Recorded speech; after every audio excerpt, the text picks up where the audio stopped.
So friends, ఇప్పుడు వచ్చేసి నేను నాకు చేతనైనంత వరకు తయారు చేస్తాను అనమాట. ఎందుకంటే మనం అన్ని దాంట్లకు ఫిక్స్ అయ్యే బండికి రావాలి. నేను ఈ మెకానిక్ పని చేయను, నేను ఏ పని చేయను అంటే కాదనమాట. మనమే ఇబ్బంది పడేది. దారిలో చూడండి ఎంత ఇబ్బంది పడతానో. నాకు అసలే హిందీ అంతంత మాత్రమే వస్తుంది.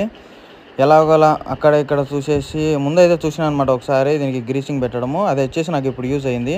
అలా లోపల బేరింగు, మధ్యలో సపోర్టరు, దానికి మళ్ళా బయట బేరింగు, ఒకటి మళ్ళీ వాచర్ మాదిరి అనమాట అది. దాని పేరేంటో నాకు కరెక్ట్‌గా తెలీదు. కామెంట్ చేయండి మీకేమైనా తెలిస్తే. అది వేసేసి ఇంక చెక్ నట్ అయితే టైట్ చేసేయాలి. ఈ చెక్ నట్ టైట్ చేసుకొని ఇంకా మనం పార్కింగ్‌కెళ్ళిపోయి అక్కడికి మెకానిక్ పిలుచుకొని మనమైతే మిగతా వర్క్ అయితే అది ఇంకా టైట్ చేపియడమా, లేదా మనం కరెక్ట్‌గా పెట్టామా లేదా అనేది మెకానిక్‌ని పిలుచుకొనొచ్చి టైట్ చేపించుకోవాలి. ఎందుకంటే మనకి ఇప్పుడక్కడ హైవే మీద బండి ఆగిపోయిందనమాట. ఇలా హైవే మీద బండి ఆగిపోయినప్పుడు చాలా డేంజరస్ ఉంటాయన్నమాట.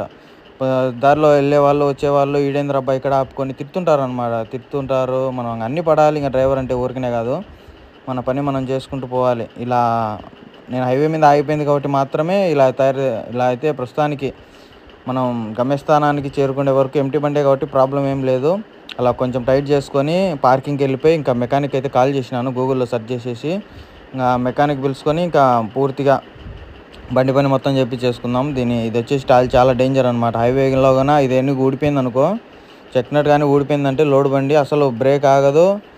ఇంకా అదే కాకోకుండా గేర్‌లో కూడా డౌన్ చేసేదానికి అవకాశం ఉండదనమాట బండి.